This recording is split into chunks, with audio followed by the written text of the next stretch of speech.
You like it a bit more than I do. That malted barley. A bit. You like it a bit more than I do. Don't put words in my mouth. The only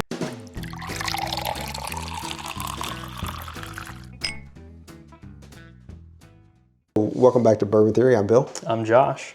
And today we have got a Willett Family Estate 4-year rye.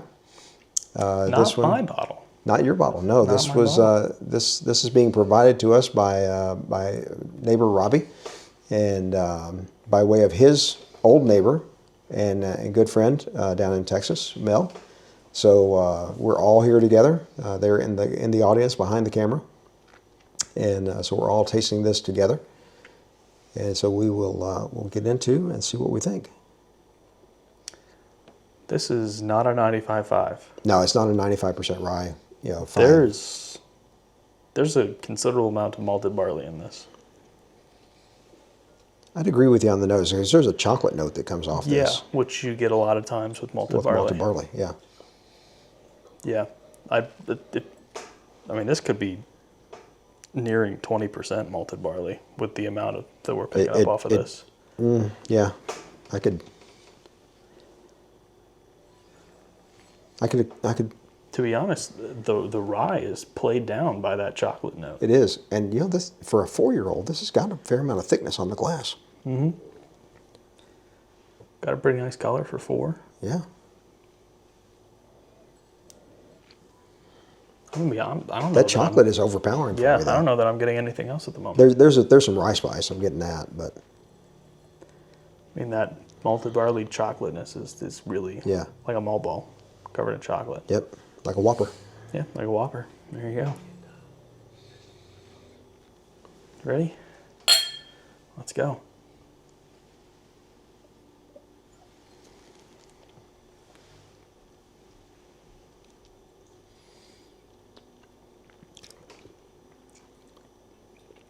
Definitely malted barley. Yeah. I'm getting it. I'm getting it right here. But really heavy dryness. There's some good spice. There is. Oh wow, that spice really comes in. It drowns out that barley. It does. And the dryness has gone away. It's coming back. There's a great amount of sweetness here that's not on the front of the palate.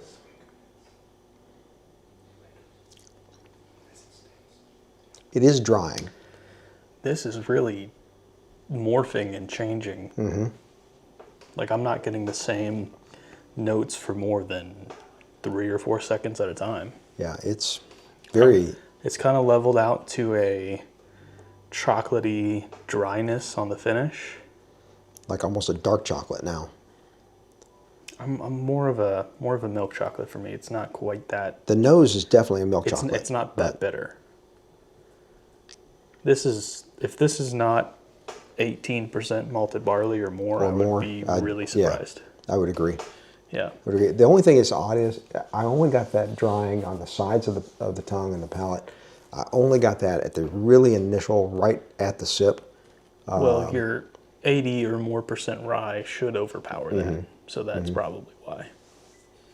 In my opinion, anyways. I'm going to put a drop. Are we a math channel now? I mean, if you want to throw out statistics, we can get going.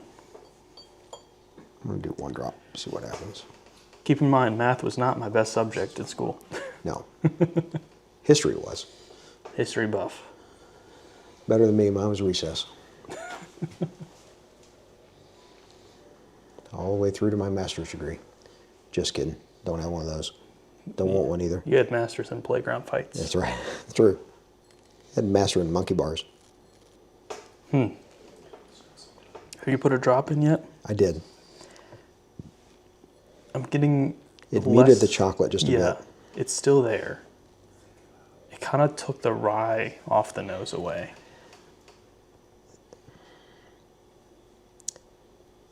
There's a butterscotch here now. No, let me rephrase that. There's a burnt butter. I could see a cooked butter. A brown butter. Yes, browned butter. There you go. Not quite to caramel yet, but yeah, that chocolate note and the rye is kind of faded after that little bit of water.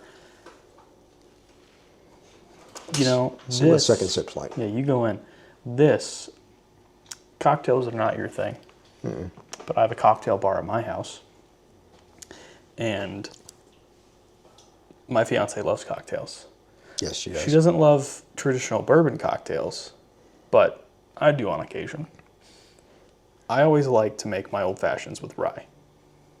You need something that's going to stand up to the mixer. A lot of people use bourbon, and that's fine. You know, use what you got. But rye whiskey stands up in an old fashioned way better than bourbon. And you got to have something that's got enough proof to stand up to. This bottle would make a fantastic old fashioned. I would agree. You're probably right that it Yeah. would. Yeah. Because that So much so that I orange wish I peel, brought it orange up here. zest would come in good on it. So much so, actually, you know what? I have a smoking cocktail kit, a cherry wood smoke old fashioned would be fantastic. Maybe a little, maybe more than one sugar cube, maybe like a cube and a half. Because that dryness would, I think, pull away from it a little bit. So if you can add a little something extra, maybe use simple syrup instead of sugar. So for me, that dryness really kind of takes away from it a bit. And you know my palate. You like it a bit more than I do. That malted barley. A bit. You like it a bit more than I do. Don't put words in my mouth. The only place that I've enjoyed it is if I'm drinking a stout beer. If I'm doing that, then I enjoy it there. But this is better after the water. Less complex, but a little more stable. So, you know, positives, it's got a really good mouthfeel. It's got a lasting finish on it. Very thick. Yeah, very thick. And part of that, I think, is the drying piece of it that makes it that way. It is drier on the second sip than it was the first. And it really dries out the palate for me. Yeah, the finish is quite dry. I find myself looking for a little drink of water. Yeah. Right now. Yeah. So for me to rate this one, that dryness it takes away from it for me.